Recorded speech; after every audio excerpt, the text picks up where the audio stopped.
엄마, 이렇게 오시면 곤란하잖아요. 하얀 가운을 입은 준호가 복자의 팔을 붙잡아 병원 구석으로 밀었다. 병원 사람들이 보면 어떡하려고 그래요. 제발 이러지 마세요. 복자는 떨리는 손으로 종이봉투를 내밀었다. 된장 좀 가져왔어.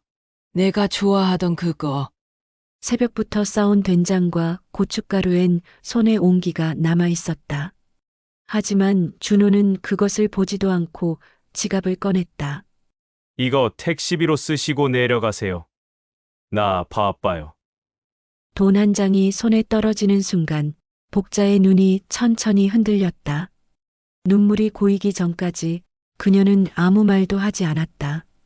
새벽부터 싸온 된장통은 그 자리에 그대로 놓여 있었다. 안녕하세요. 마음에 닿는 이야기, 사연의 시작은입니다. 평범한 하루 속에도 누군가의 인생이 바뀌는 순간이 있습니다. 여러분의 사연이 이곳에서 다시 살아납니다. 좋아요와 구독으로 함께 해주세요. 오늘의 사연의 시작은 충청남도 금산군 두류동에 사는 58세 최복자 씨의 이야기입니다. 엄마, 이렇게 오시면 곤란하잖아요. 준호의 목소리가 차갑게 떨어졌습니다. 하얀 가운을 입은 아들은 병원 로비 한쪽 구석으로 복자를 끌고 갔습니다. 병원 사람들이 보면 어떡하려고 그래요. 제발. 복자는 아무 말도 하지 못했습니다. 손에 쥔 낡은 비닐봉지가 바스락거렸고 그 안에는 직접 담근 된장과 고춧가루가 들어 있었습니다. 얼굴이라도 보고 싶어서. 엄마, 나 진짜 바빠요. 이거 택시비로 쓰시고 빨리 내려가세요. 준호는 지갑을 꺼내 10만 원권 한 장을 꺼냈습니다.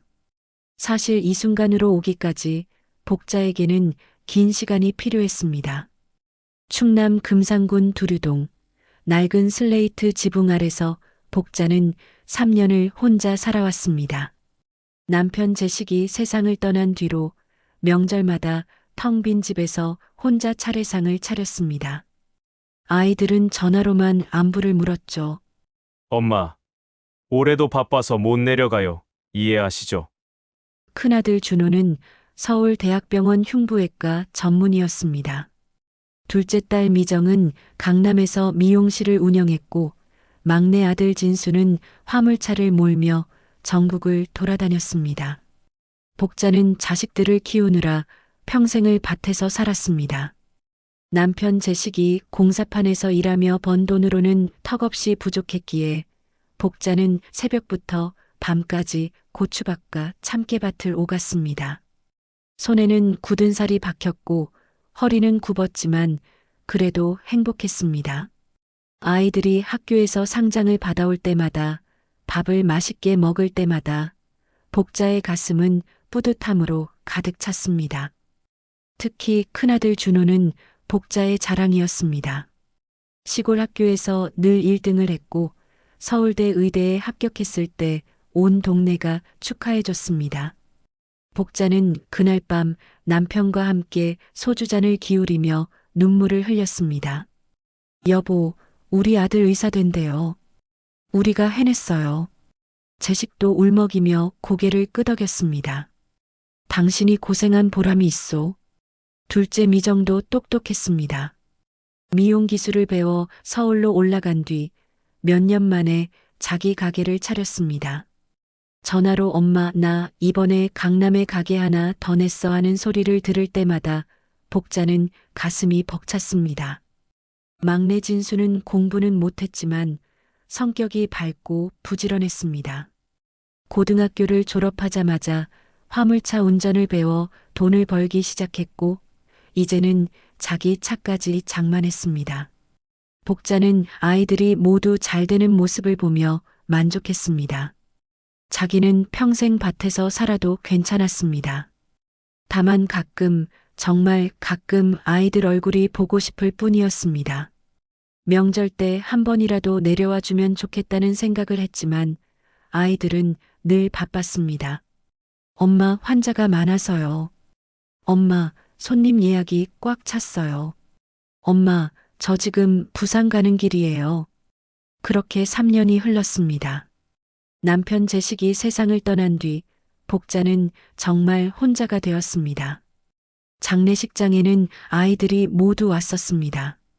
준호는 바쁜 와중에도 이틀을 머물렀고 미정은 하루, 진수는 사흘을 함께 했습니다. 하지만 장례가 끝나자 모두 각자의 삶으로 돌아갔습니다. 복자는 빈집에 혼자 남았습니다. 그 뒤로 명절이 3번 지나갔습니다. 복자는 혼자 차례상을 차리고 혼자 밥을 먹고 혼자 설거지를 했습니다. 텔레비전에서는 가족들이 모여 웃는 모습이 나왔고 복자는 그 화면을 보다가 눈물을 흘렸습니다. 내가 뭘 잘못한 걸까? 그런 생각이 들 때마다 복자는 고개를 저었습니다. 아니에요. 아이들이 바쁜 거예요. 다들 잘 살고 있는데 그걸로 된 거예요.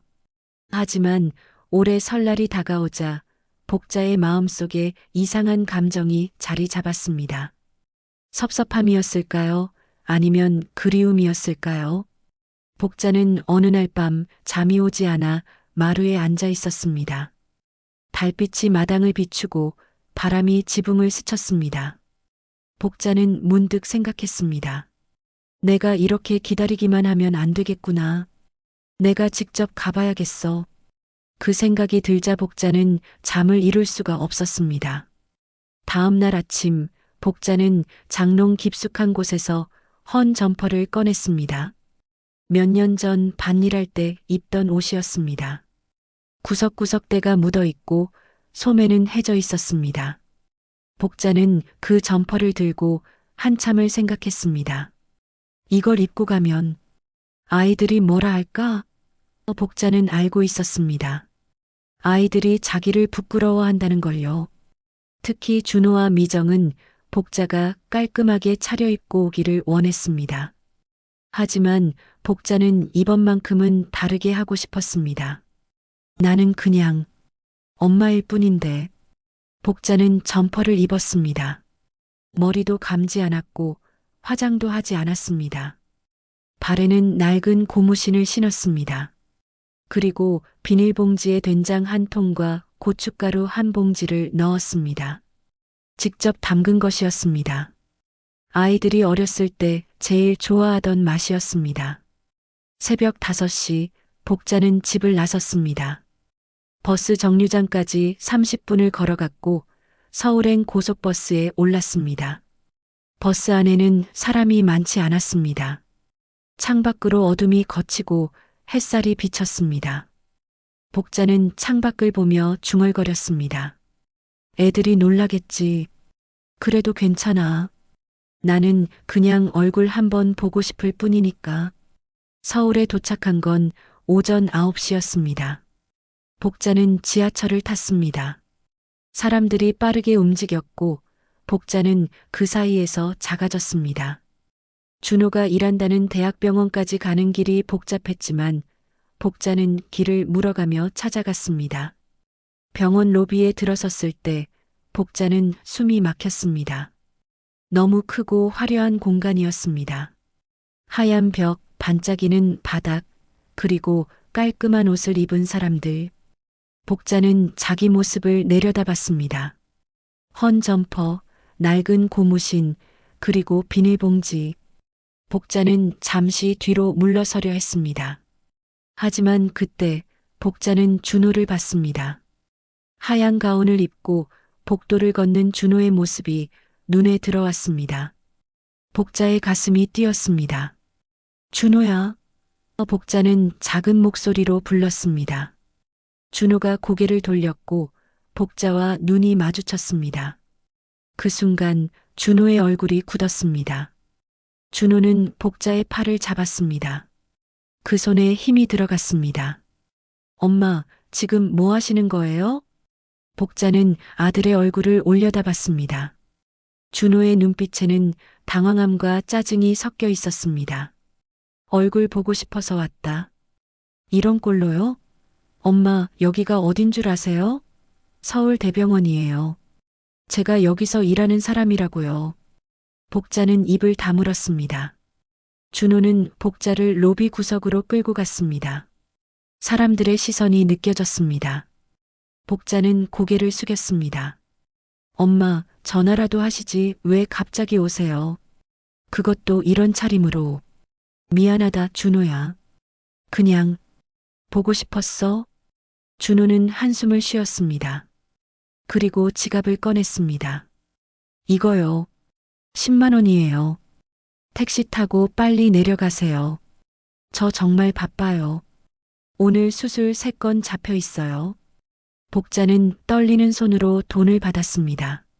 10만 원이라는 돈이 이렇게 가벼울 수가 있을까요? 복자는 그 돈을 보며 눈물이 났습니다. 준호야, 엄마가 된장이랑 고춧가루 가져왔어.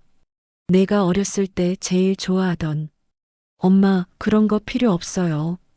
저 요즘 배달 음식 먹어요. 된장찌개 같은 거 안 먹어요.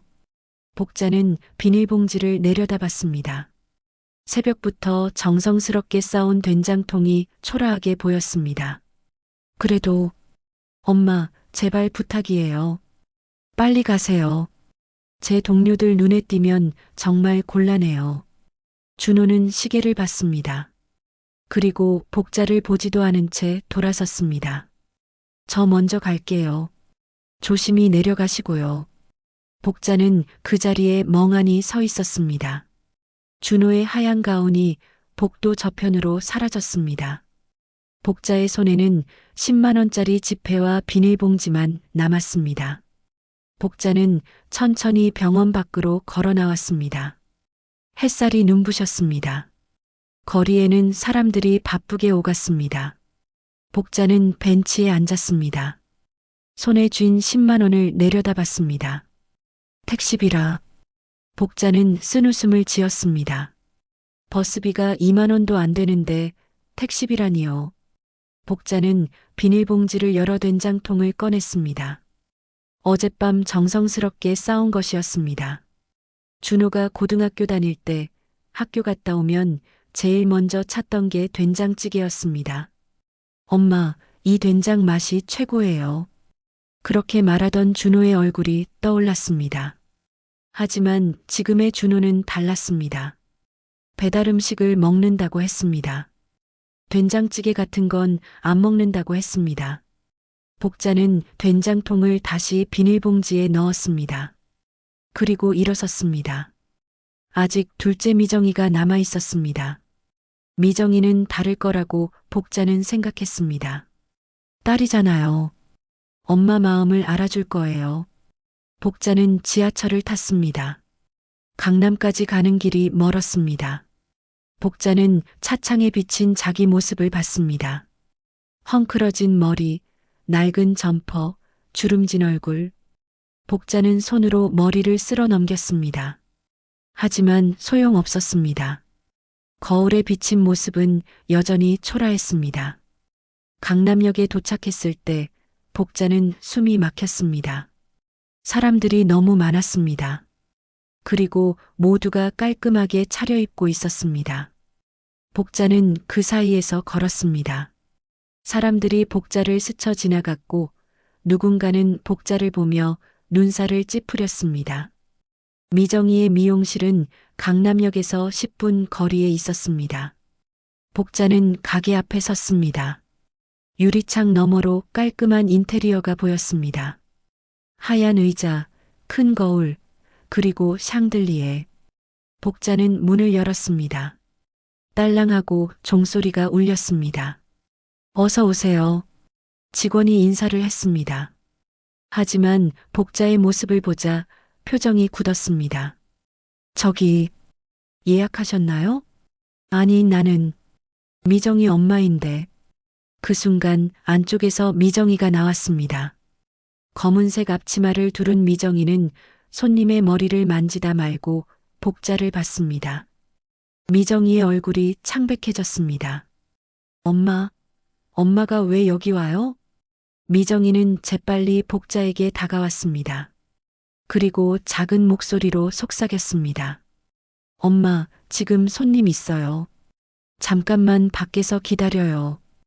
복자는 고개를 끄덕였습니다.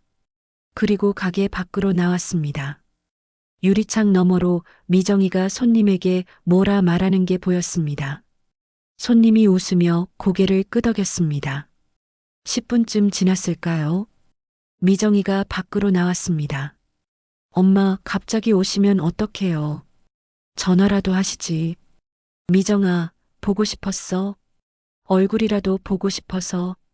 미정이는 복자의 차림을 위아래로 훑어봤습니다. 그 시선이 차갑게 느껴졌습니다. 엄마, 왜 이렇게 오세요? 머리도 안 감고 옷도 그렇고. 미안하다. 급하게 나오느라. 엄마, 여긴 강남이에요. 사람들이 다 봐요. 제가 여기서 장사하는 사람이라고요. 복자는 입을 다물었습니다. 미정이는 한숨을 쉬었습니다. 엄마, 손님이 기다려요. 빨리 가셔야 돼요.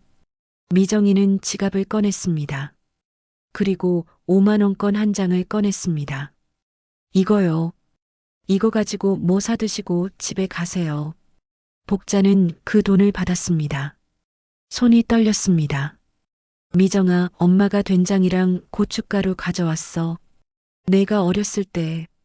엄마, 그런 거 이제 필요 없어요. 냄새 나잖아요. 가게에 냄새 배면 손님들이 싫어해요.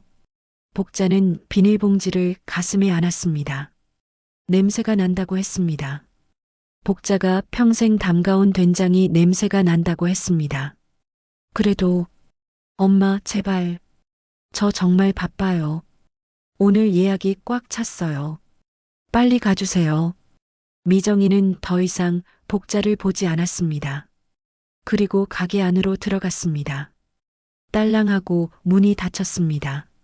복자는 유리창 너머로 미정이가 손님에게 웃으며 말하는 모습을 봤습니다. 그 웃음이 밝고 예뻤습니다.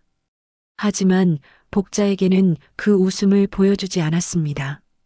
복자는 그 자리에 한참을 서 있었습니다. 손에는 5만원이 쥐어져 있었습니다.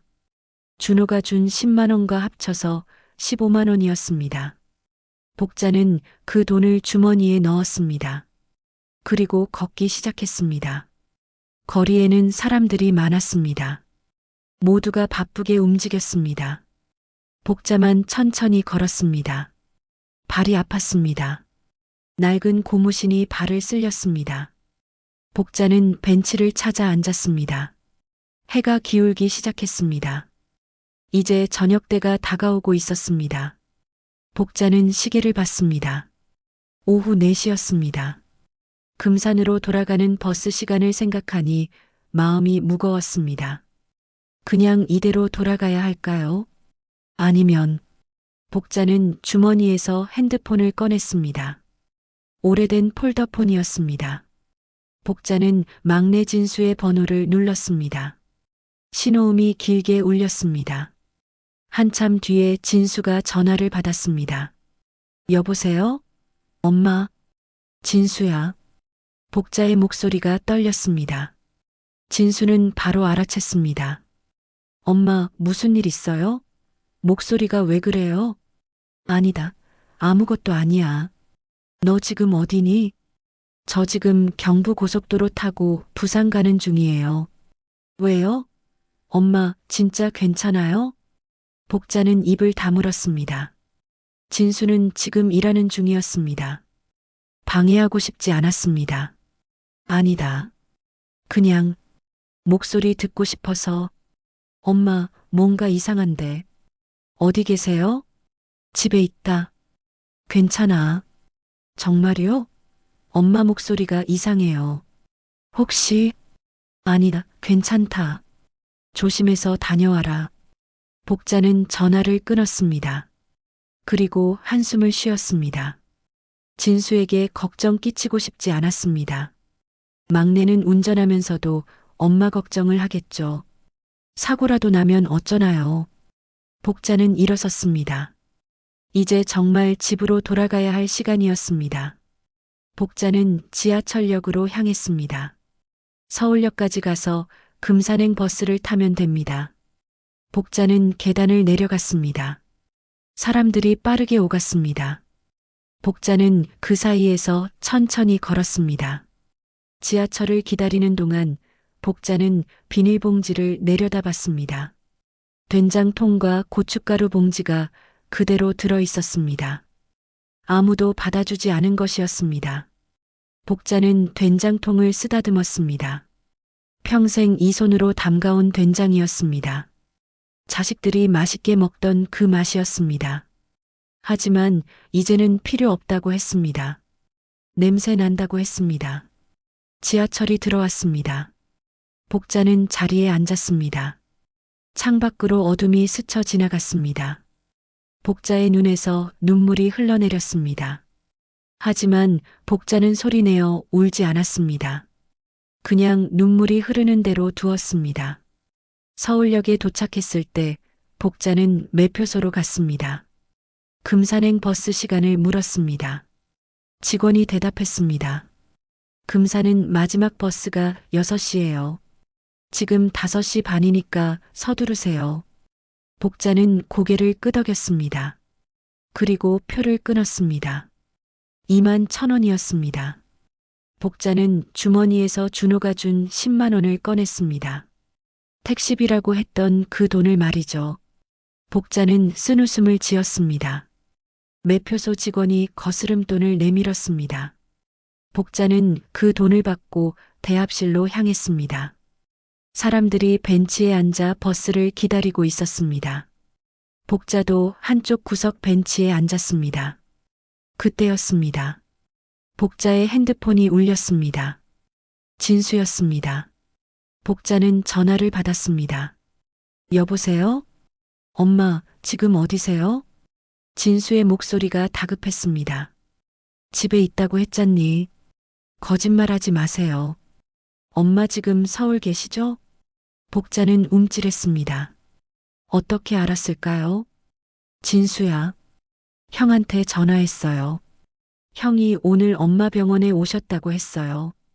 그래서 누나한테도 전화했더니 누나도 엄마 봤대요. 복자는 아무 말도 하지 못했습니다. 엄마, 지금 어디세요? 제가 갈게요. 아니다, 괜찮아. 나 지금 집에 가려고 버스 타는 중이야. 엄마, 제발. 어디세요? 서울역이에요? 복자는 한참을 망설였습니다. 그리고 작은 목소리로 대답했습니다. 서울역. 거기 계세요. 제가 지금 갈게요. 절대 움직이지 마세요. 진수야, 너 지금 부산 가는 중이잖니? 괜찮아. 나 혼자 갈 수 있어. 엄마, 제발. 거기 계세요. 제가 바로 갈게요. 진수는 전화를 끊었습니다. 복자는 핸드폰을 내려다봤습니다. 진수가 온다고 했습니다. 하지만 진수는 지금 경부고속도로 어딘가에 있을 텐데요. 여기까지 오려면 얼마나 걸릴까요? 복자는 시계를 봤습니다. 6시가 다 되어 갔습니다. 금산행 버스가 곧 출발할 시간이었습니다. 복자는 일어섰습니다. 그리고 버스 타는 곳으로 향했습니다. 하지만 복자의 발걸음이 멈췄습니다. 진수가 오고 있었습니다. 복자를 만나러 오고 있었습니다. 복자는 망설였습니다. 그냥 버스를 타고 가버릴까요? 아니면 진수를 기다릴까요? 복자는 결국 다시 벤치로 돌아왔습니다. 그리고 앉았습니다. 금산행 버스는 복자를 두고 떠났습니다. 복자는 그 버스가 사라지는 걸 바라봤습니다. 시간이 흘렀습니다. 7시, 8시, 9시. 밖은 완전히 어두워졌습니다. 복자는 여전히 벤치에 앉아 있었습니다. 손에는 비닐봉지가 들려 있었고 주머니에는 15만 원이 들어 있었습니다. 복자는 배가 고팠습니다. 아침부터 아무것도 먹지 않았습니다. 하지만 뭔가를 사 먹고 싶은 마음이 들지 않았습니다. 그냥 앉아 있고 싶었습니다. 사람들이 오갔습니다. 가족들이 웃으며 지나갔습니다. 연인들이 손을 잡고 걸었습니다. 복자는 그 모습들을 바라봤습니다. 모두가 행복해 보였습니다. 복자만 혼자인 것 같았습니다. 9시 반쯤 되었을까요? 복자의 핸드폰이 다시 울렸습니다. 엄마, 지금 서울역 도착했어요. 어디 계세요? 진수의 목소리였습니다. 복자는 일어섰습니다.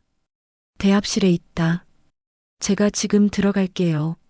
조금만 기다리세요. 복자는 입구를 바라봤습니다. 그리고 잠시 뒤 진수가 뛰어들어왔습니다.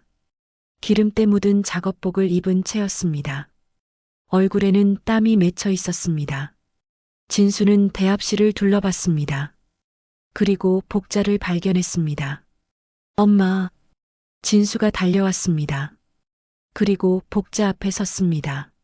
엄마, 왜 이렇게 계세요? 밥은 드셨어요? 복자는 고개를 저었습니다. 진수는 복자의 손을 잡았습니다.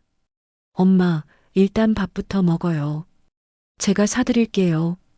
진수는 복자의 손을 이끌었습니다. 복자는 진수를 따라 걸었습니다. 진수의 손이 따뜻했습니다. 복자는 그 손을 꽉 잡았습니다. 진수는 복자를 서울역 근처 작은 식당으로 데려갔습니다. 불이 환하게 켜진 식당 안은 따뜻했습니다. 진수는 복자를 자리에 앉혔습니다.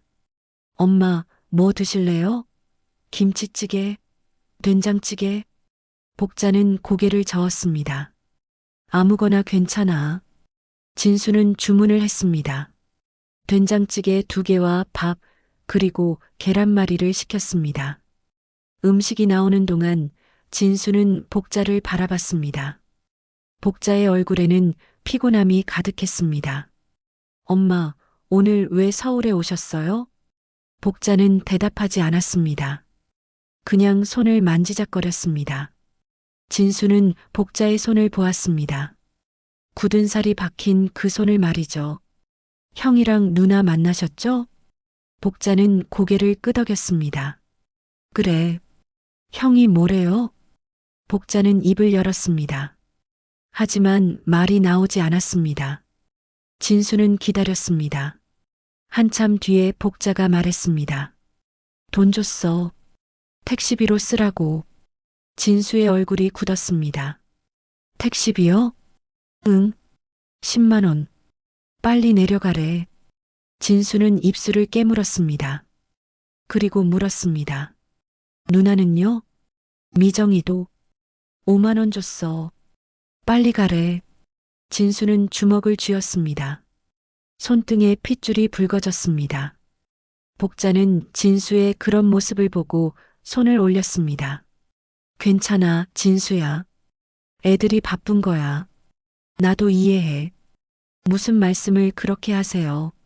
엄마가 서울까지 오셨는데 돈만 주고 보낸다는 게 말이 돼요?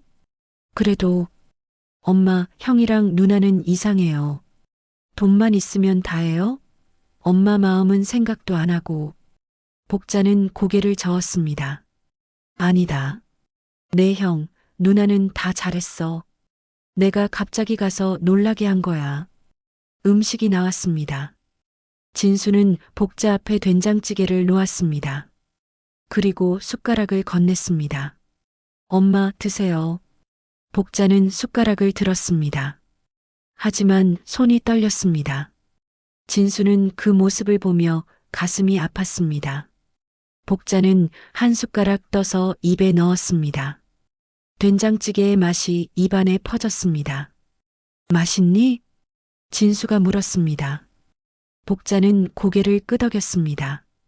그래, 맛있어. 하지만 복자의 눈에서 눈물이 흘러내렸습니다. 진수는 깜짝 놀랐습니다. 엄마, 왜 우세요? 어디 아파요? 복자는 고개를 저었습니다. 아니야. 그냥 이 된장찌개 맛이. 복자는 말을 잇지 못했습니다. 복자가 만든 된장 맛이 생각났습니다. 아침에 가져온 그 된장통이 생각났습니다. 아무도 받아주지 않았던 그 된장이 말이죠. 진수는 복자의 등을 두드렸습니다. 엄마, 괜찮아요. 천천히 드세요. 복자는 눈물을 닦았습니다. 그리고 다시 숟가락을 들었습니다. 진수도 밥을 먹었습니다. 두 사람은 말없이 밥을 먹었습니다. 식사를 마치고 진수는 계산을 했습니다. 그리고 복자에게 물었습니다. 엄마, 오늘 어떻게 하실 거예요? 집에 가실 거예요? 복자는 시계를 봤습니다. 밤 10시가 넘었습니다. 버스가 없겠지? 네. 마지막 버스는 6시예요. 복자는 한숨을 쉬었습니다. 그럼 여기서 하룻밤 자고 내일 가야겠구나. 진수는 고개를 끄덕였습니다. 제가 모텔 잡아드릴게요. 아니다. 돈 아까워. 여기 대합실에서 자면 돼. 엄마, 그게 무슨 말씀이세요? 대합실에서 어떻게 주무세요? 괜찮아. 나 젊었을 때 더한 데서도 잤어. 진수는 복자를 설득했습니다. 엄마, 제발. 제가 돈 낼게요. 편하게 주무세요. 복자는 진수를 바라봤습니다. 진수의 얼굴에는 걱정이 가득했습니다. 복자는 결국 고개를 끄덕였습니다. 알았어. 고맙다, 진수야. 진수는 복자의 손을 잡았습니다. 그리고 모텔을 찾아 걸었습니다. 서울역 근처에는 모텔이 많았습니다. 진수는 그중 깔끔해 보이는 곳을 골랐습니다. 45,000원이었습니다. 진수는 돈을 냈습니다. 방에 들어가자 복자는 침대에 앉았습니다. 작은 방이었지만 깨끗했습니다. 진수는 복자에게 물었습니다. 엄마, 괜찮으세요? 제가 여기 같이 있을까요? 아니다. 너 차는? 차 세워둔 데 가서 자야지. 차는 괜찮아요. 여기 근처에 세워뒀어요. 복자는 진수를 바라봤습니다. 진수야, 너는 정말 효자다. 진수는 웃었습니다. 무슨 말씀을 그렇게 하세요? 당연한 거죠. 복자는 비닐봉지를 꺼냈습니다. 그리고 진수에게 건넸습니다. 이거 가져가라. 진수는 비닐봉지를 받았습니다. 안에는 된장통과 고춧가루 봉지가 들어 있었습니다. 이게 뭐예요? 엄마가 담근 된장이랑 고춧가루야. 네, 형, 누나는 안 받더라. 너라도 가져가라. 진수는 된장통을 꺼냈습니다. 그리고 뚜껑을 열었습니다. 된장 냄새가 났습니다. 진수는 그 냄새를 맡으며 눈을 감았습니다. 엄마, 이 냄새. 어렸을 때 생각나요. 복자는 웃었습니다. 그래. 너희들이 어렸을 때 이 된장으로 찌개 끓여주면 맛있다고 그랬잖니. 네. 정말 맛있었어요. 엄마 된장찌개가 제일 맛있었어요. 진수는 된장통을 다시 비닐봉지에 넣었습니다. 고맙습니다, 엄마. 제가 잘 먹을게요. 복자는 진수의 손을 잡았습니다. 진수야, 너만 있으면 돼. 네, 형, 누나는. 이제 엄마 필요 없나 봐. 그런 말씀하지 마세요. 형이랑 누나도 엄마 생각해요. 그냥 표현을 못할 뿐이에요. 복자는 고개를 저었습니다. 아니야. 나도 알아. 애들이 날 부끄러워하는 거. 내가 시골 사람이라서 배우지 못해서 말이야. 엄마, 괜찮아. 나는 그래도 너희들이 잘 되는 게 좋아. 그것만으로도 행복해. 진수는 복자를 안았습니다. 복자는 진수의 품에서 울었습니다. 소리내어 울었습니다. 진수는 복자의 등을 두드렸습니다. 엄마, 울지 마세요. 제가 있잖아요. 제가 엄마 지킬게요. 복자는 한참을 울었습니다. 그동안 참았던 눈물이 쏟아졌습니다. 준호한테서 받은 상처, 미정이한테서 받은 상처가 모두 터져 나왔습니다. 한참 뒤에 복자는 눈물을 멈췄습니다. 진수는 복자에게 물수건을 건넸습니다. 복자는 얼굴을 닦았습니다. 미안하다, 진수야. 엄마가 왜 이러나? 괜찮아요. 많이 힘드셨죠? 복자는 고개를 끄덕였습니다. 진수는 시계를 봤습니다. 밤 11시였습니다. 엄마, 이제 주무세요. 내일 아침에 제가 다시 올게요. 그리고 같이 아침 먹고 집까지 태워드릴게요. 아니다. 너 일 있잖니? 괜찮아요. 내일은 쉬는 날이에요. 복자는 진수를 바라봤습니다. 거짓말인 걸 알았습니다. 하지만 복자는 아무 말도 하지 않았습니다. 그냥 고맙다고 말했습니다. 진수는 방을 나갔습니다. 복자는 혼자 남았습니다. 복자는 침대에 누웠습니다. 천장을 바라봤습니다. 오늘 하루가 주마등처럼 스쳐 지나갔습니다. 복자는 잠을 이룰 수 없었습니다. 천장만 바라보다가 일어나 앉았습니다. 창밖을 보니 서울의 밤이 환하게 빛나고 있었습니다. 복자는 핸드폰을 켰습니다. 새벽 2시였습니다. 복자는 비닐봉지를 보았습니다. 진수에게 준 줄 알았는데 책상 위에 그대로 놓여 있었습니다. 진수가 몰래 두고 간 것입니다. 복자는 비닐봉지를 집어들었습니다. 된장통을 꺼내 보았습니다. 이것도 필요 없나 보구나. 복자는 중얼거렸습니다. 아니, 진수는 받으려 했습니다. 하지만 엄마한테 두고 간 것입니다. 복자를 위해서 말이죠. 복자는 눈물이 났습니다. 새벽 5시 복자는 모텔을 나섰습니다. 진수가 오기 전에 떠나고 싶었습니다. 더 이상 자식들에게 짐이 되고 싶지 않았습니다. 복자는 서울역으로 향했습니다. 첫 차가 6시였습니다. 매표소에서 표를 끊고 복자는 대합실에 앉았습니다. 사람들이 하나둘 모여들기 시작했습니다. 출근하는 사람들, 고향으로 돌아가는 사람들. 복자는 그들 사이에 앉아 있었습니다. 6시가 되었습니다. 복자는 버스에 올랐습니다. 창가 자리에 앉아 창밖을 바라봤습니다. 버스가 출발했습니다. 서울이 점점 멀어졌습니다. 복자는 안도의 한숨을 쉬었습니다. 하지만 그때 복자의 핸드폰이 울렸습니다. 진수였습니다. 복자는 전화를 받지 않았습니다. 진수가 다시 걸었습니다. 복자는 여전히 받지 않았습니다. 문자가 왔습니다. 엄마, 어디 가세요? 모텔에 없어요. 제발 전화 받으세요. 복자는 핸드폰을 끄려고 했습니다. 하지만 그럴 수 없었습니다. 복자는 문자를 보냈습니다. 미안하다. 엄마 먼저 집에 간다. 너는 일 열심히 해라. 복자는 핸드폰을 주머니에 넣었습니다. 그리고 눈을 감았습니다. 눈물이 흘렀지만 닦지 않았습니다. 버스는 고속도로를 달렸습니다. 복자는 창밖을 바라봤습니다.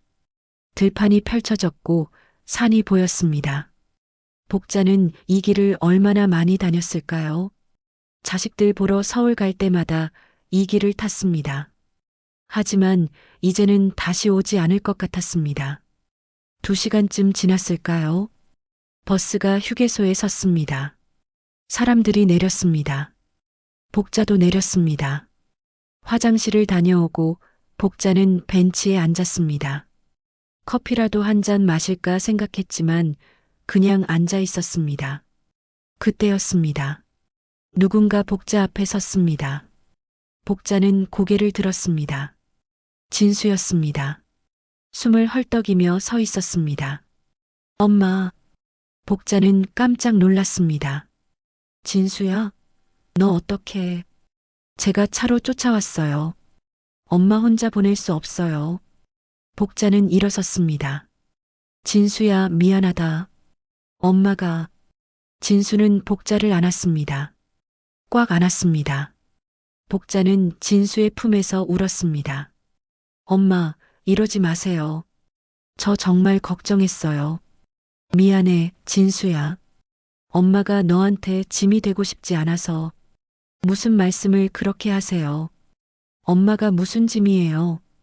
복자는 진수의 얼굴을 보았습니다. 눈이 빨갛게 충혈되어 있었습니다. 밤새 잠도 못 잤나 봅니다. 진수야, 너 일은? 괜찮아요. 오늘 하루 쉬기로 했어요. 엄마 집까지 모셔다 드릴게요. 복자는 고개를 저었습니다. 아니다. 나 버스 타고 갈게.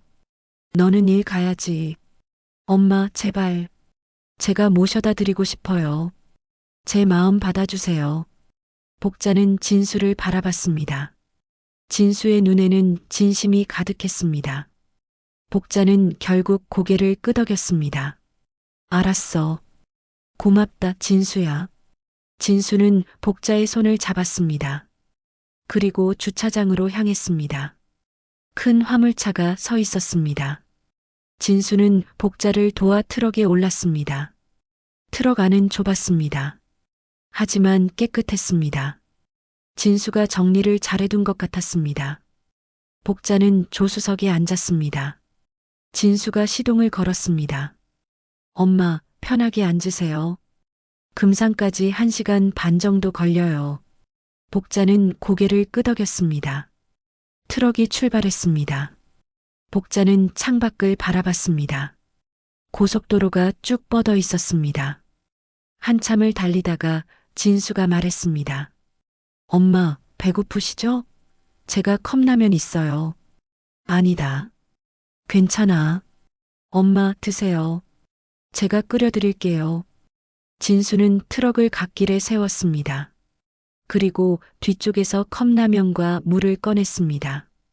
간이 버너로 물을 끓였습니다. 컵라면 2개에 뜨거운 물을 부었습니다. 엄마, 3분만 기다리세요. 복자는 진수를 바라봤습니다. 진수가 라면을 끓이는 모습이 대견했습니다. 시간이 흘러 진수가 컵라면을 건넸습니다. 엄마, 드세요. 맛있어요. 복자는 젓가락을 들었습니다. 그리고 한 입 먹었습니다. 라면이 뜨거웠지만 맛있었습니다. 맛있니? 진수가 물었습니다. 복자는 고개를 끄덕였습니다. 그래, 맛있어. 두 사람은 말없이 라면을 먹었습니다. 트럭 안에는 라면 냄새가 가득했습니다. 하지만 따뜻했습니다. 복자는 이 순간이 좋았습니다. 라면을 다 먹고 진수는 다시 트럭을 몰았습니다. 복자는 창밖을 바라보다가 잠이 들었습니다. 피곤했던 것입니다. 진수는 복자가 자는 모습을 보며 조심스럽게 운전했습니다. 1시간 반쯤 지나서 트럭은 금산에 도착했습니다. 복자의 집 앞에 섰습니다. 진수가 복자를 깨웠습니다. 엄마, 도착했어요. 복자는 눈을 떴습니다. 익숙한 풍경이 보였습니다. 복자의 집이었습니다. 벌써 왔구나. 네. 편히 주무셨어요? 그래. 고맙다. 진수는 복자를 도와 트럭에서 내렸습니다. 그리고 집 안까지 모셔다 드렸습니다. 집 안은 냉기가 가득했습니다. 사흘을 비워둔 집이었습니다. 진수는 보일러부터 켰습니다. 그리고 복자를 방에 앉혔습니다.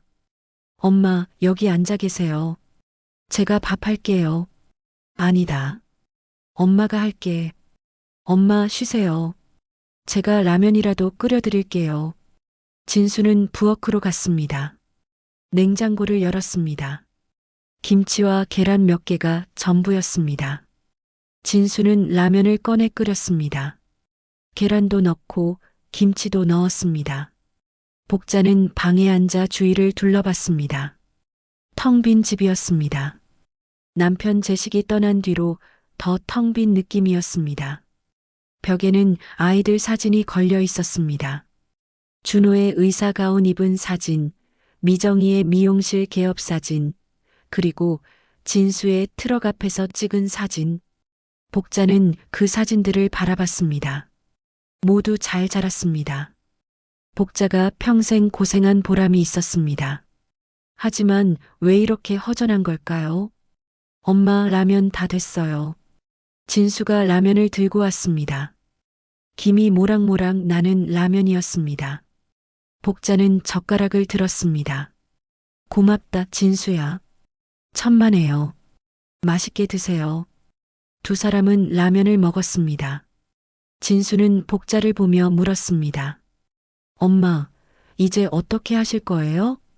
뭘? 혼자 계실 거예요? 복자는 고개를 끄덕였습니다. 그래야지. 뭐?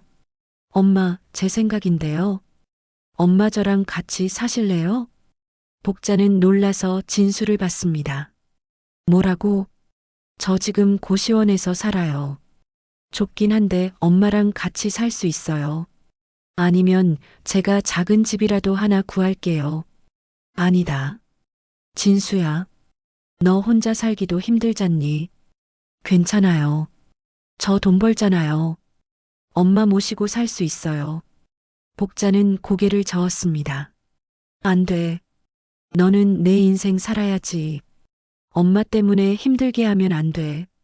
엄마가 왜 힘들게 해요? 엄마랑 같이 살면 제가 더 좋은데. 복자는 진수의 손을 잡았습니다.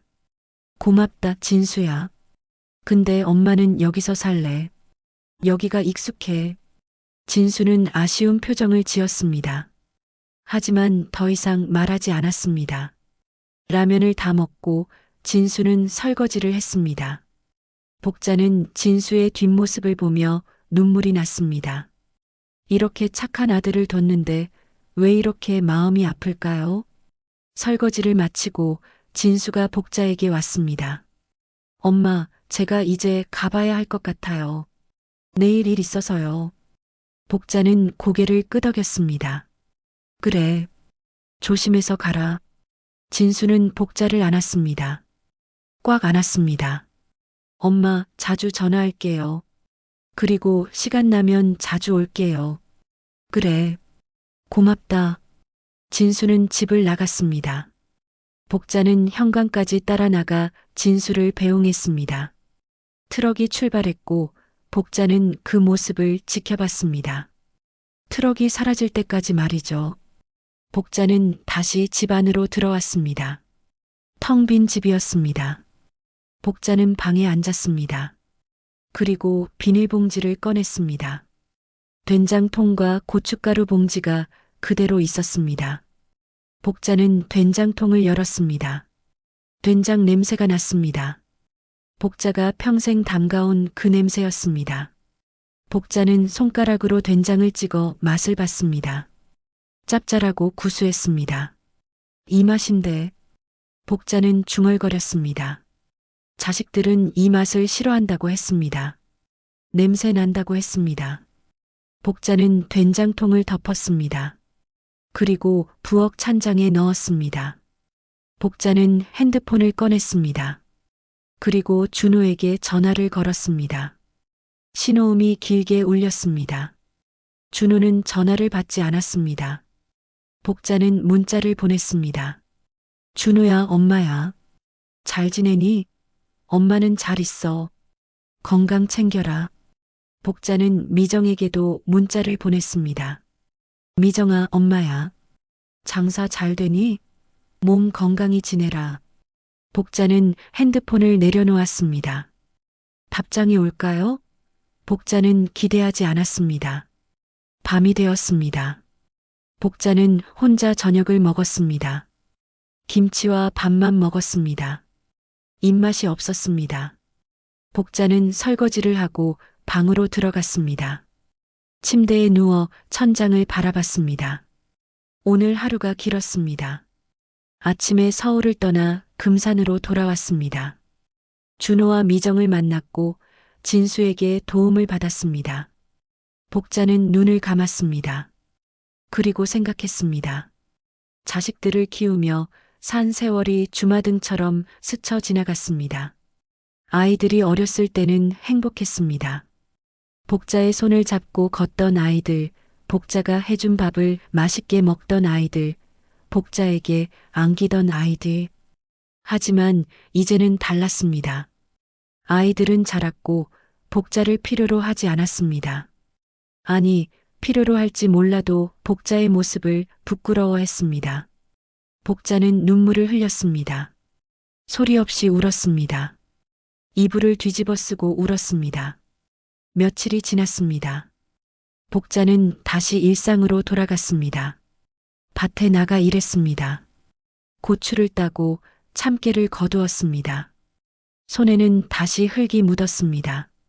복자는 혼자였습니다. 이웃 사람들이 가끔 찾아왔지만 오래 머물지 않았습니다. 복자는 텔레비전을 보며 시간을 보냈습니다. 진수는 일주일에 한 번씩 전화를 했습니다. 엄마, 잘 지내세요? 복자는 대답했습니다. 그래, 잘 지낸다. 진수는 가끔 찾아왔습니다. 일이 끝나고 금산으로 내려와 복자와 저녁을 먹었습니다. 복자는 그때가 제일 좋았습니다. 하지만 준호와 미정은 연락이 없었습니다. 복자가 보낸 문자에도 답이 없었습니다.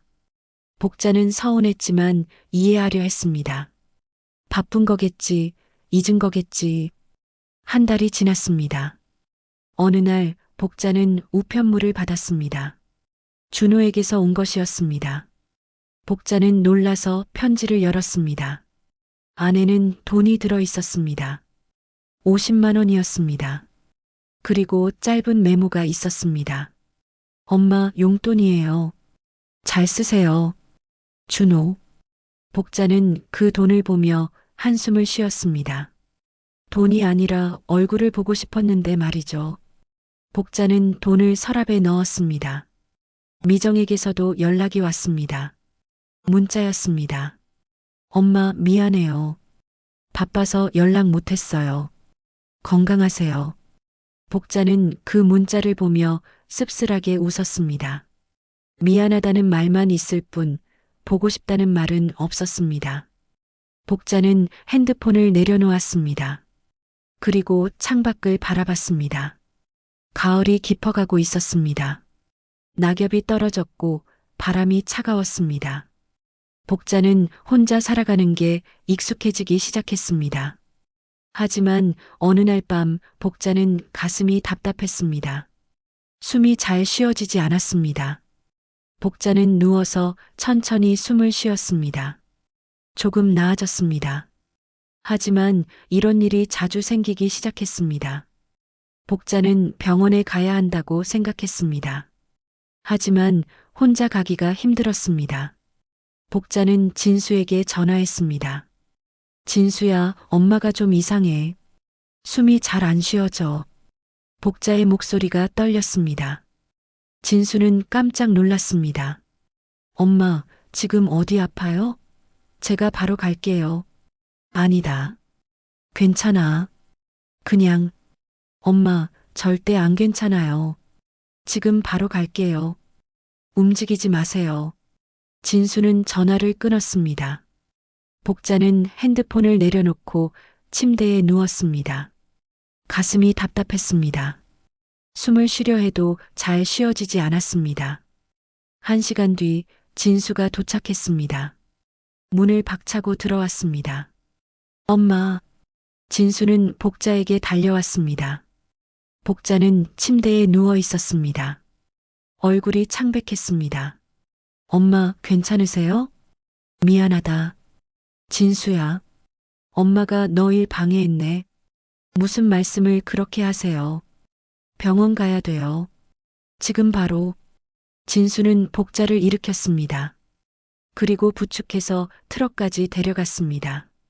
복자는 진수에게 기댔습니다. 다리에 힘이 없었습니다. 트럭이 출발했습니다. 가장 가까운 병원은 금산읍내에 있었습니다. 30분 거리였습니다. 진수는 빠르게 운전했습니다. 복자는 조수석에 앉아 창밖을 바라봤습니다. 진수야, 엄마가 큰일 나는 건 아니겠지? 괜찮아요, 엄마. 병원 가면 괜찮아질 거예요. 병원에 도착했습니다. 진수는 복자를 부축해 응급실로 갔습니다. 의사가 복자를 진찰했습니다. 심전도를 찍고 피 검사를 했습니다. 1시간쯤 기다렸을까요? 의사가 나왔습니다. 보호자 되시는 분? 진수가 일어섰습니다. 네, 제가 아들입니다. 어머니께서 심장이 좀 안 좋으십니다. 부정맥이 있고요. 협심증 증상도 보이십니다. 진수는 놀랐습니다. 심각한 건가요? 지금 당장은 위험하지 않지만 관리가 필요합니다. 약을 드셔야 하고 정기적으로 검진을 받으셔야 해요. 그리고 혼자 계시면 위험할 수 있습니다. 진수는 고개를 끄덕였습니다. 의사는 처방전을 주고 갔습니다. 진수는 복자에게 돌아왔습니다. 엄마, 들으셨죠? 약 드셔야 돼요. 그리고 제가 모실게요. 아니다. 진수야. 엄마 괜찮아. 엄마, 이러시면 안 돼요. 의사 선생님이 혼자 계시면 위험하대요. 복자는 고개를 저었습니다. 진수야, 너는 내 인생 살아야지. 엄마 때문에. 엄마, 제발 그런 말 하지 마세요. 엄마 없으면 제 인생이 무슨 의미가 있어요. 복자는 진수를 바라봤습니다. 진수의 눈에 눈물이 맺혀 있었습니다. 복자는 진수의 손을 잡았습니다. 고맙다, 진수야. 진수는 약을 타고 복자를 집으로 모셔다 드렸습니다. 그리고 말했습니다. 엄마, 제가 회사에 말할게요. 당분간 금산 쪽 일만 하겠다고. 그럼 매일 엄마 볼 수 있어요. 진수야. 결정했어요. 엄마, 더 이상 혼자 두지 않을게요. 복자는 눈물을 흘렸습니다. 진수는 복자를 안았습니다. 며칠 뒤 복자는 집에서 쉬고 있었습니다. 진수는 약속대로 매일 찾아왔습니다. 아침에 일 나가기 전에 들러서 아침을 챙기고 저녁에도 들러서 저녁을 챙겼습니다. 복자는 진수 때문에 미안했습니다. 하지만 진수는 웃으며 말했습니다. 엄마, 저 행복해요. 엄마랑 같이 있는 게 제일 좋아요. 어느 날 복자는 진수에게 말했습니다. 진수야, 내 형한테 전화 좀 해줄래? 엄마가 아프다고. 진수는 망설였습니다. 형한테요? 응. 그래도 알려야 할 것 같아서. 진수는 고개를 끄덕였습니다. 그리고 준호에게 전화를 걸었습니다. 준호가 받았습니다. 형, 나 진수야. 왜? 형, 엄마가 아프셔. 심장이 안 좋으시대. 전화기 너머로 침묵이 흘렀습니다. 한참 뒤에 준호가 말했습니다. 얼마나 심각한데? 지금은 괜찮은데 관리가 필요하대. 형, 한번 내려와 봐. 엄마가 형 보고 싶어 하셔. 나 바빠. 돈 보낼게. 형, 돈 말고 형이 와야지. 진수야, 나 진짜 바빠. 수술 잡혀 있어. 알았지?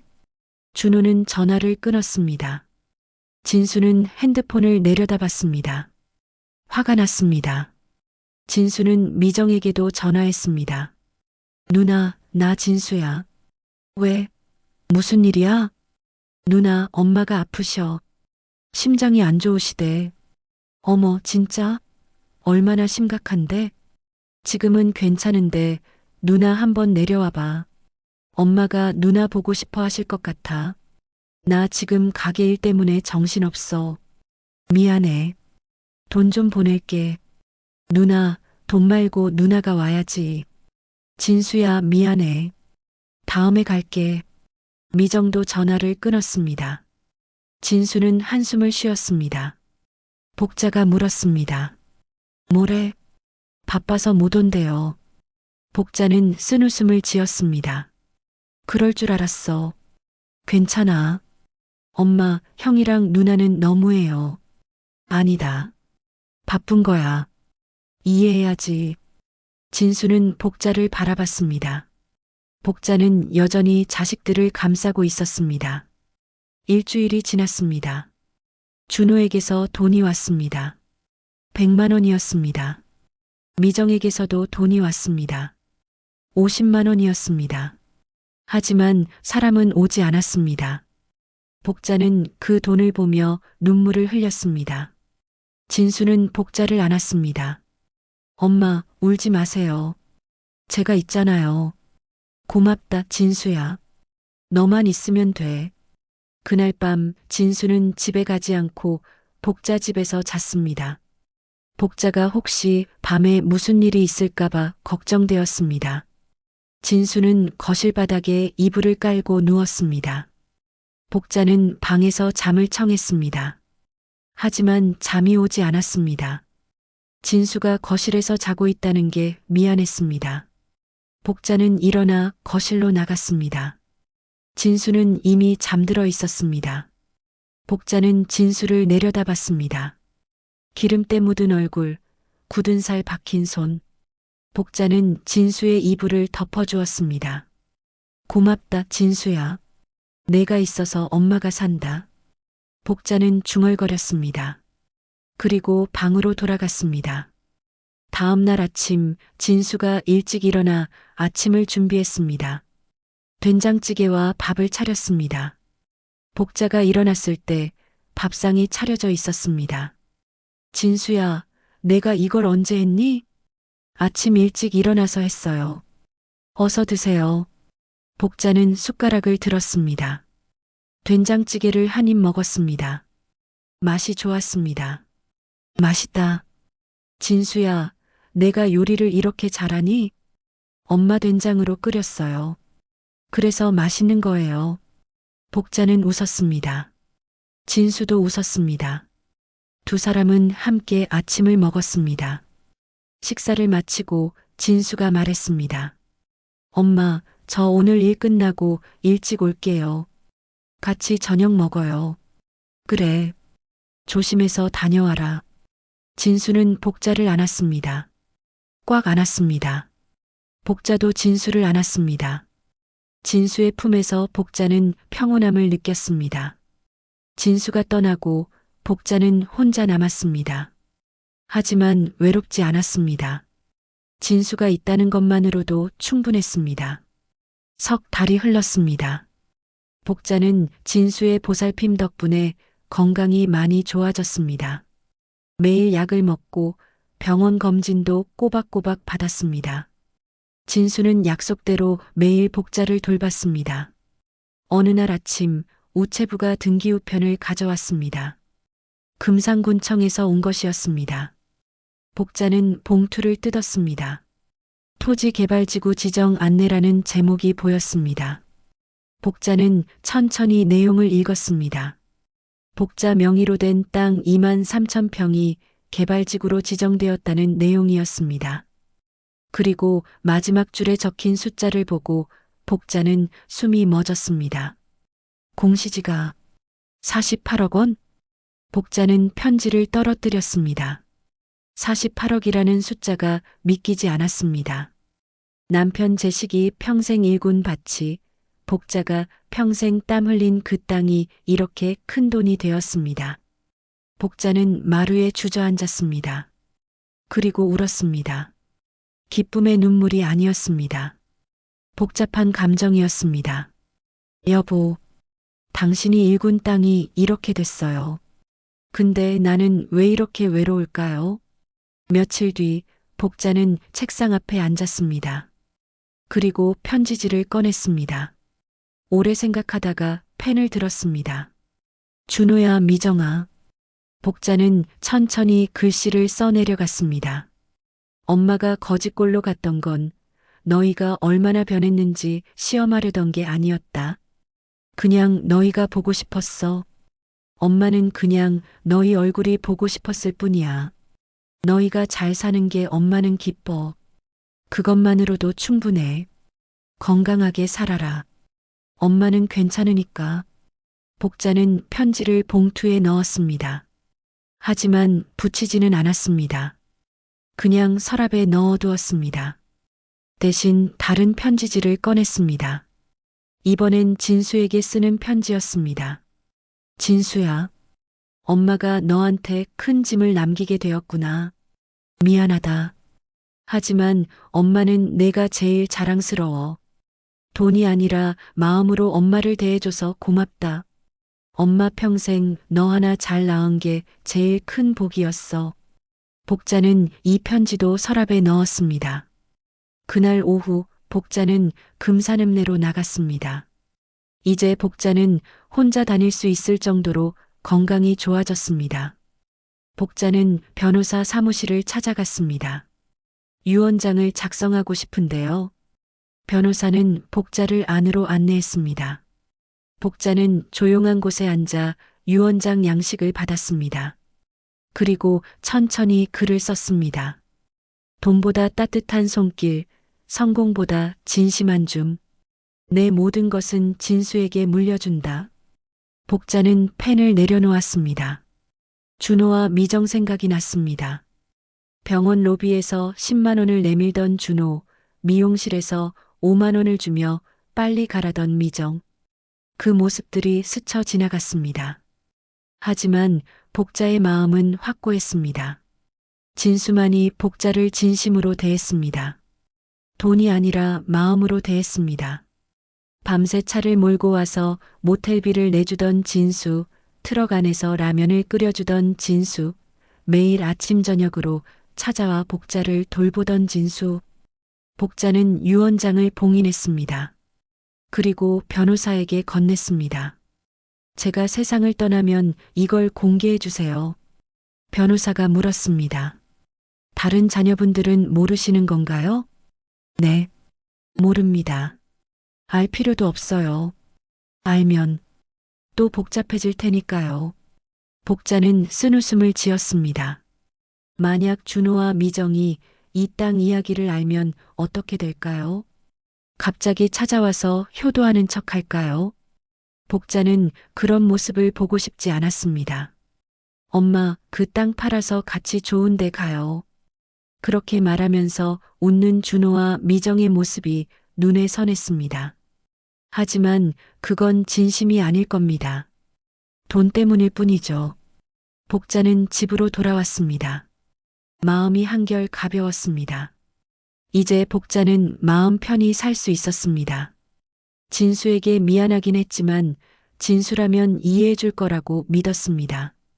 그날 저녁 진수가 왔습니다. 장을 봐서 왔습니다. 엄마, 오늘은 제가 김치찌개 끓여드릴게요. 그래. 고맙다. 진수는 부엌에서 음식을 준비했습니다. 복자는 그 모습을 바라보며 생각했습니다. 이 아이한테 너무 큰 짐을 주는 건 아닐까? 하지만 곧 고개를 저었습니다. 아니야. 진수는 감당할 수 있어. 착한 아이니까. 저녁을 먹으며 진수가 말했습니다. 엄마, 제가 내년에 차 한 대 더 장만하려고요. 그럼 일을 더 많이 할 수 있어요. 그래. 돈은 있니? 제가 모았어요. 조금만 더 모으면 돼요. 복자는 진수를 바라봤습니다. 진수는 자기 돈을 모아 차를 사려고 했습니다. 복자를 위해 돈을 쓰지 않고 말이죠. 진수야, 엄마가 도와줄게. 아니에요. 엄마 돈 쓰시면 안 돼요. 괜찮아. 엄마한테 돈 있어. 진수는 고개를 저었습니다.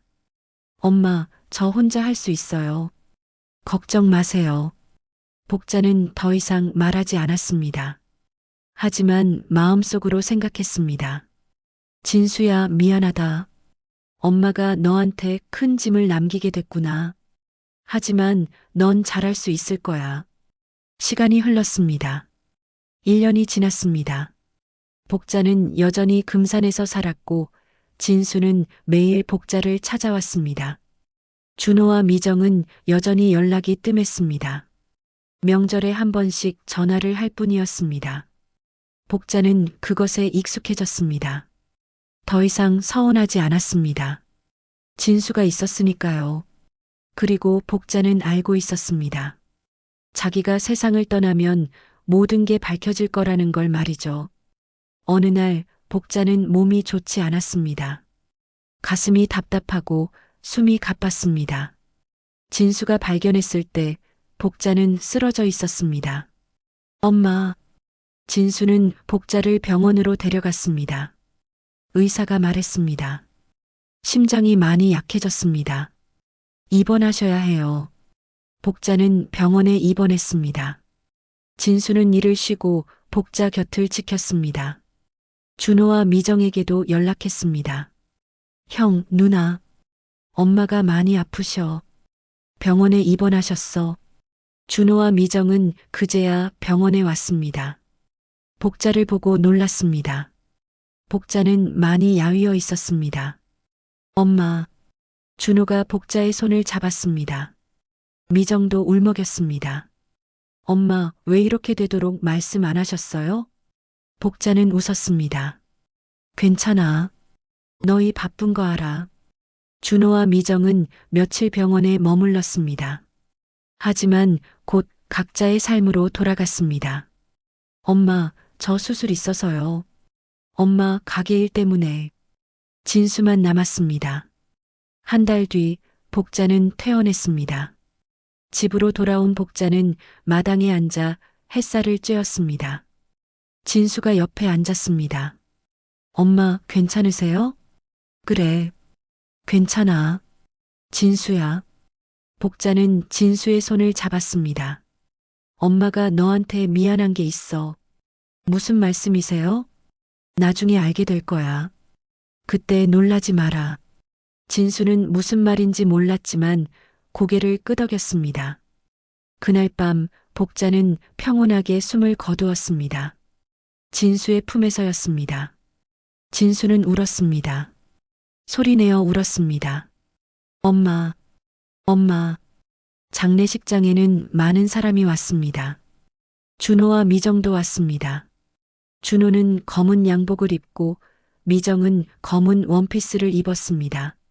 하지만 두 사람의 얼굴에는 진짜 슬픔보다는 의무감이 보였습니다. 장례가 끝나고 변호사가 유족들을 불렀습니다. 유언장이 있습니다. 고인께서 생전에 작성하신 겁니다. 준호와 미정이 변호사 사무실로 갔습니다. 진수도 따라갔습니다. 변호사는 봉투를 열었습니다. 어머님께서 토지 2만 3천 평을 소유하고 계셨습니다. 공시지가 48억 원입니다. 순간 방안이 고요해졌습니다. 준호의 얼굴이 창백해졌습니다. 미정은 입을 막았습니다. 뭐라고요? 그리고 유언장 내용입니다. 변호사가 유언장을 읽었습니다. 돈보다 따뜻한 손길, 성공보다 진심한 줌. 내 모든 것은 진수에게 물려준다. 준호의 손이 떨렸습니다. 미정의 눈빛엔 후회가 깃들었습니다. 그 땅이 엄마 거였다고? 준호는 중얼거렸습니다. 미정은 눈물을 흘렸습니다. 하지만 그 눈물이 슬픔인지 후회인지 아니면 분함인지 알 수 없었습니다. 진수는 조용히 말했습니다. 형, 누나. 엄마가 남긴 건 돈이 아니라 마음이에요. 형이랑 누나가 엄마를 진심으로 대했다면 엄마도 달랐을 거예요. 준호는 아무 말도 하지 못했습니다. 미정도 고개를 숙였습니다. 두 사람은 후회했습니다. 병원에서 10만 원을 주던 그날, 미용실에서 5만 원을 주던 그날이 생각났습니다. 진수는 변호사 사무실을 나왔습니다. 그리고 복자의 집으로 돌아갔습니다. 마당의 텃밭에는 여전히 상추가 자라고 있었습니다. 진수는 그 상추를 보며 울었습니다. 엄마, 고맙습니다. 저 잘 살게요. 형이랑 누나도 이해할게요. 바람이 불었습니다. 복자의 목소리가 들리는 것 같았습니다. 고맙다, 진수야. 너만 있으면 됐어. 진수는 눈물을 닦았습니다. 그리고 일어섰습니다. 이제 진수는 복자가 남긴 것을 지켜야 했습니다. 돈이 아니라 그 마음을 말이죠. 오늘 이야기 끝까지 함께 해주셔서 감사합니다. 구독과 좋아요는 다음 사연을 이어가는 힘이 됩니다. 여러분의 이야기가 곧 새로운 사연의 시작입니다. 내일은 더 따뜻하고 새로운 이야기로 찾아뵙겠습니다. 모두 사랑합니다.